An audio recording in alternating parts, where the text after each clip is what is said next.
When Christ, the original Qurban, was Christ giving this bread to the disciples. His sacrifice, his blood and flesh were sacrificed and given as a gift to humanity, not because we deserved it, but because he loves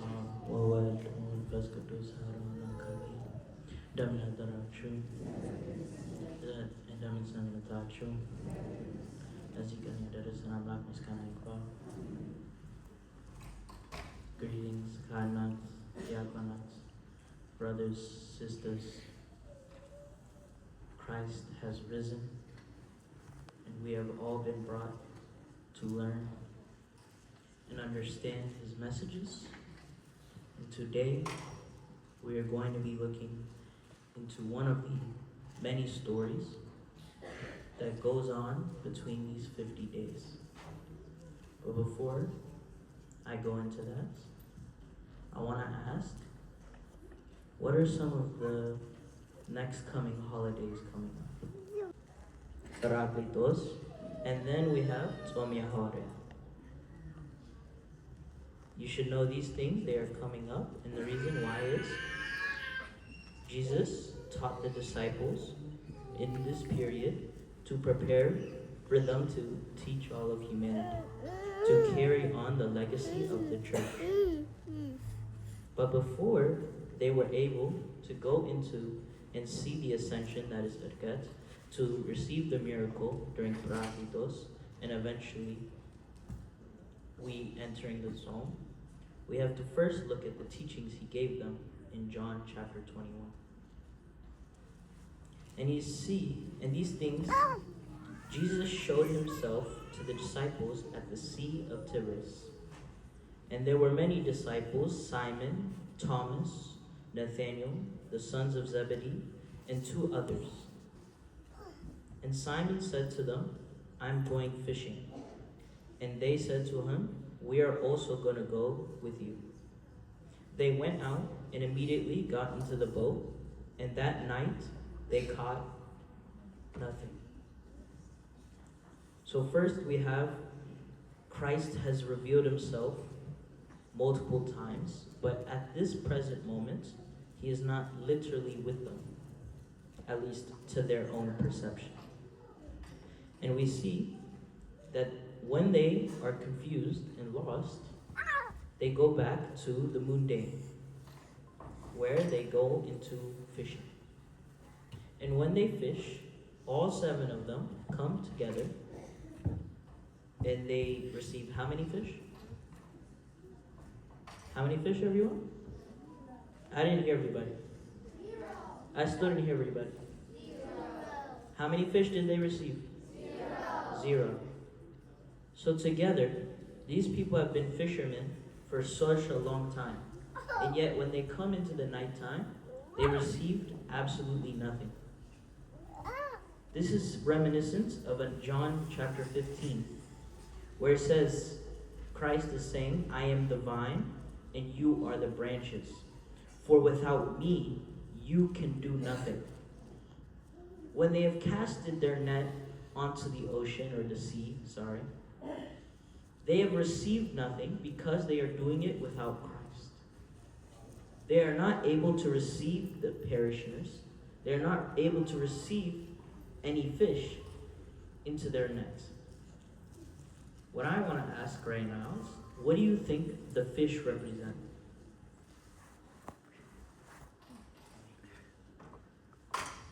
If the net is the church, what would the church want to catch? Followers, people, believers. When we see this net, if you are trying to obtain believers, are you obtain the followers without Christ, you will gain how many followers? 0. The only way we were able to be without confusion, without being lost, was through Christ.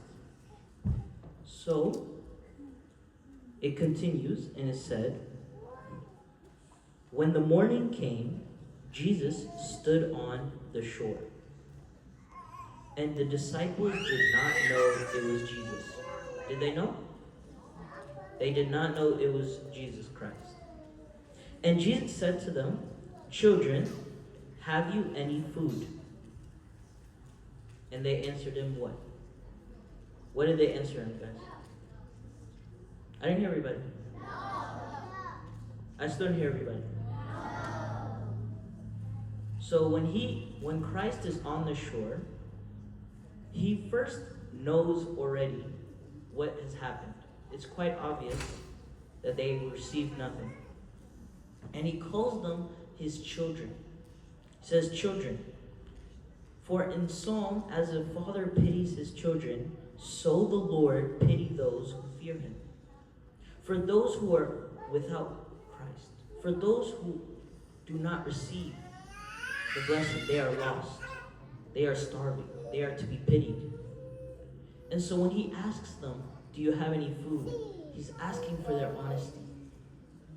When we want to go back, the first step is the acknowledgement of saying what went wrong, of not denying the situation. Don't pretend to have food if you have no food. Don't pretend to be okay if everything is going to ruin. The first is the acceptance that you have done wrong, or the acceptance that you are lost. And that is where Christ will come. And he says to them, "Okay, cast the net on the blank side of the boat, and you will find some." Which side do you think it is? I said blank, but what is the side of the boat he told them? Raise your hand if you think it's the left side. Okay. Raise your hand if you think it's the right side of the boat. I didn't see everybody raise their hand, so I'm going to ask it one more time. Raise your hand if you think it was the left side. Raise your hand if you think it's the right side. It was the right side. When he casted the boat to the right side, at the behest of Christ, what ended up happening was they were so full of fish that they were not even able to draw it in. There's so many that they can't even receive the net back into the boat. And they were, because it was so multitude. Yet the net did not break. So what did we say the fish was? The followers, the people of this world. And yet, even with all of the people, the net was able to receive, the net being the church. It was not divided. It was unified. Everything was able to be received.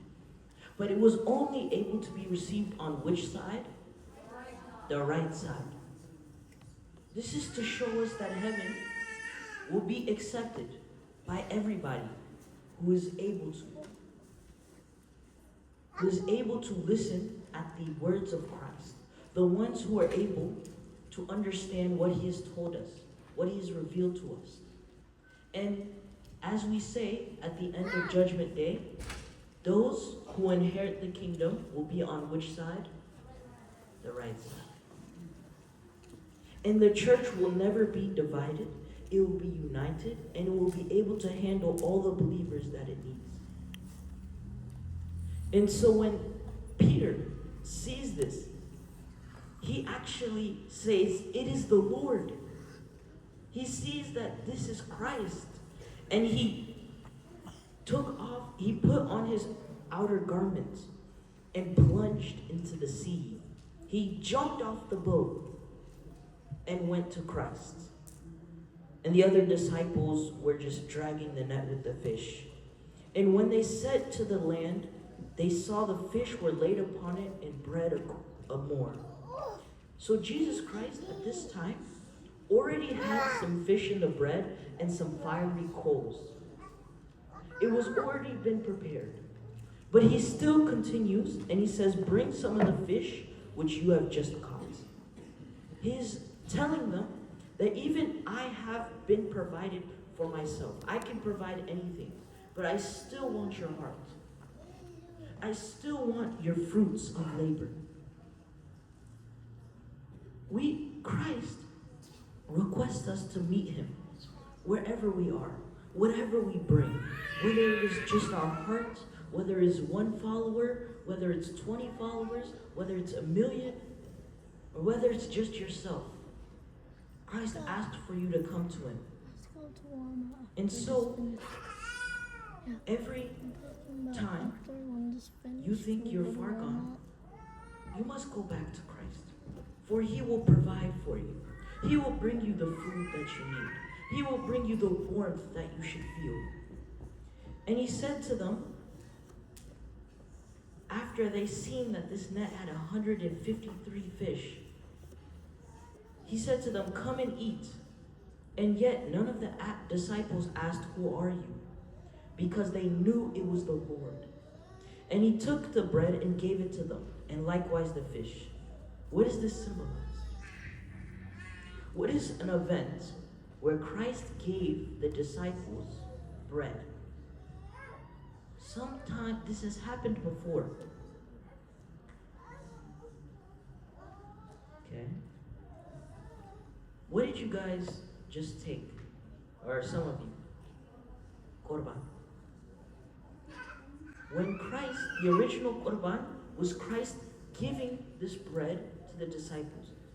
His sacrifice, his blood and flesh were sacrificed and given as a gift to humanity, not because we deserved it, but because he loves us. Because he is laid down to feed not only our physical needs, but more our spiritual. So in this story, we see the disciples not even being able to recognize Christ, but through his compassion, through his knowledge, his wisdom, they were able to recognize and come back to him. And when we look at it, the net was not broken. But the net was only able to receive fish when it was put on the what side? And who told them to put it on the right side? Christ. By the word of Christ, we were able to receive the followers. By the intention of Christ, we were able to receive the bread and the fish. And by the same way, in your own lives, no matter where you think you are, no matter in life you think you are lost and confused, there's one verse I want you to say. In Matthew chapter 18, verse 20, it says, for wherever there are 2 or 3 are gathered in my name, I am there in the midst of them. Midst being around them. Wherever you are, whoever is gathered in his name, just like this church, he is there. Whether you see him physically or not. Whether you recognize him on the shore or in your life, he is there. So you are to follow his word, you are to come to him, and you are to remain united in Christ. Let's bow, please.